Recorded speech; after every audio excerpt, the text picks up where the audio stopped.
Alright, so working on another one. This one here is a 1972 Sears Suburban 12. So it's got a few issues going on. So the hood is a little wavy, but I'm gonna take that off and hammer that out. Straighten it as much as I can. It's pretty bad, but probably can fix it with a hammer. Steering wheel was kind of the same sort of way. It was totally folded here. I stuck about a 5-foot piece of pipe in there and I bent it back. I was expecting the steering wheel to actually break because you can only bend it so many times, but it seems like it's fine. It's nice and sturdy yet, so that's cool. The dash is kind of busted, but I'm gonna fiberglass resin that later in this video, so that'll be fixed. Has a hood support somebody made, so I'm gonna pull that off so I can fix the dash and probably put that back on. The wiring is a little messed up, so I'm gonna fix that. The spark plug wire has a cut in it, so I'm gonna have to get some electrical tape around that, so that'll be fixed. I'm not sure why this is loose either. I have no idea on anything about this engine. I do know it has spark though. That's the only thing I know. Oil is gross, so we'll have to change that. But overall, it's not too bad condition. Missing the shifter plate, so I have one of those that is correct for this tractor, so I'll throw that on there. But I think what I'm going to do is I'm going to pull this battery tray so that we can get into the wires and probably either rewire it or figure out what exactly is going on with the electrical, because it's kind of sketchy. And we'll go from there. So I'm going to pull that battery tray out and I'll come back and give you an update when the battery tray is pulled out. Alright, so I pulled the battery tray out. The wiring actually wasn't too bad, but the solenoid wasn't any good and the key switch wasn't any good. So I just replaced those two things and put new connectors on it. The fuse holder that was on there was broken and I can't get it out, so I just left it and put a more modern fuse holder in there. So this all seems to work. I did hook a booster up to this and I did get the engine to turn over. So I think from here I'm going to put the battery tray back on, and then I'm going to pull this shroud off, which I need to pull it off anyway for the gas line that goes through there. But then I'm going to fix this spark plug wire that I was showing you before that's broke. So I'm going to get the battery tray in, and then we'll kind of go from there. Alright, so I got the battery tray put in. I did get the fuel line and stuff ran. And then I also got, of course, the shroud and stuff back on. Had to rig this big washers up to hold the shroud and stuff on because the holes are too big. But it looks a little dumb, but it works. Spark plug wires taped and ran through the hole, so that should work. Replaced the choke cable, so that works good now.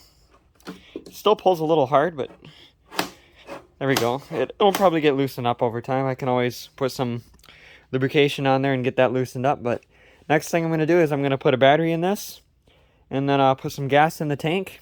And then I'm going to come back and I'm going to show you that and see what happens. I hope I don't have to clean the carburetor, but you know, can always try before cleaning the carburetor to see what it does. So I'm gonna get that done and I'll come back and we'll try starting it. Okay, so got it ready to start. I did try cranking it and this is what happened.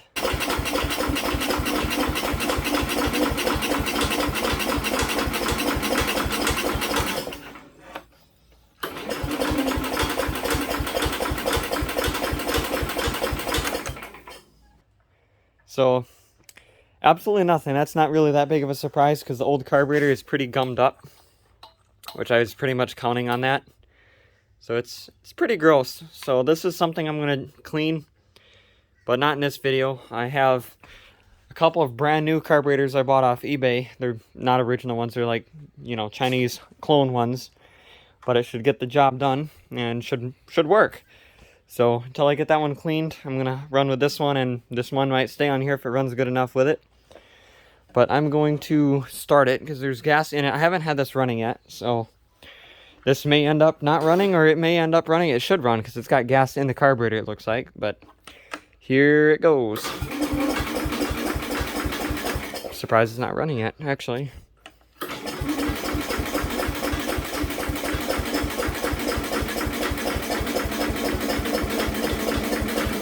Something's coming out the exhaust.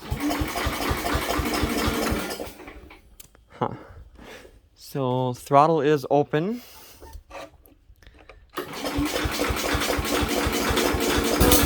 Oh, there we go.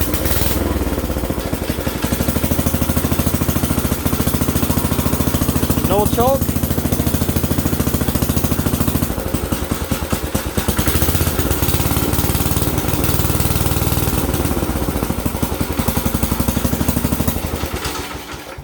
Alright, I didn't want to run it anymore because the oil in this engine is absolutely disgusting, and I don't want to wreck it by, you know, having nasty oil. It does seem like it runs like the choke's on a little bit, which is no problem because this carburetor has adjustments. But what I'm going to do here is I'm going to get the hood bolted back on, the air filter back on, and we're going to get the oil changed and then probably clean everything up and kind of go from there. So I'm going to get the hood and stuff on and be right back. All right, we're draining the oil. See what this looks like. Decided to drain the oil before pressure washing it and cleaning it up because then that way I only got to clean it once. So this should be still hot because I just shut the engine off and I shut the camera off and I grabbed this drip pan, so should be a little warm, so it should come out a little bit easier. Wow, it's kind of runny and black. Holy cow, that is some pretty black oil. Yuck. Standard thing I do is change the oil on literally everything once as I know it runs, because I've had things happen where if you don't, it blows up because you didn't change the oil. So I'm gonna let this drain for a while. I'm gonna jack up that side of the tractor just to get as much of it out as I can, and I'm gonna get some new stuff put in. Alright, so I got the hood and grill put back on, the hood support and everything. I put a 3-point hitch on it since I'm gonna use this tractor with some 3-point hitch attachments. And yeah, I'm really liking the way this is turning out. Of course, it looks the same as it did before, but hoping it's going to clean up a little bit nicer than it looks. At least, you know, pressure wash it, and a lot of that gunk and stuff I think down there is going to come off. So with that being said, I'm going to go pressure wash this, and I'm going to come back and show you an update after the pressure washing. Alright, so I got it all pressure washed and I cleaned it up, so it amazes me on how much cleaner the paint looks. It's still not perfect, but it's, if anything, a lot better than it was. So I think the only thing left is to actually take it for a drive. It doesn't run that great at full throttle or anything above half throttle. I got a little bit more carb tuning to do. But for now, here it goes. Idle's perfect, but as soon as you get it up there, it starts getting rougher, but right now it's fine.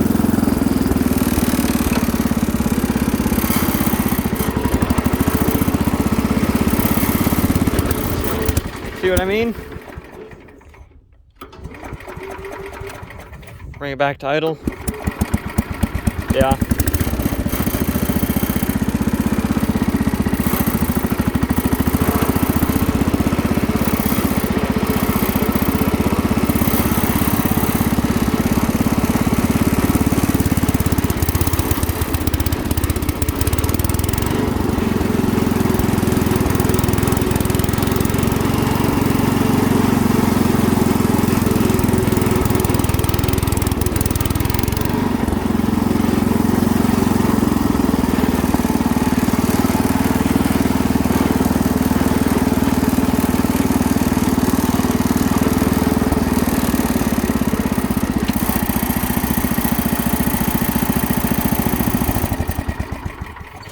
So yeah, you can probably tell anything above like half throttle or so, it has a little bit of a hard time. It gets better if you have it running for more than like 10 minutes. But I don't know what that problem is, but I'm gonna do some more curb tweaking on this eventually, but it'll only get better at this point, I'm sure. But that is it for this video. More coming soon on other projects, so thanks.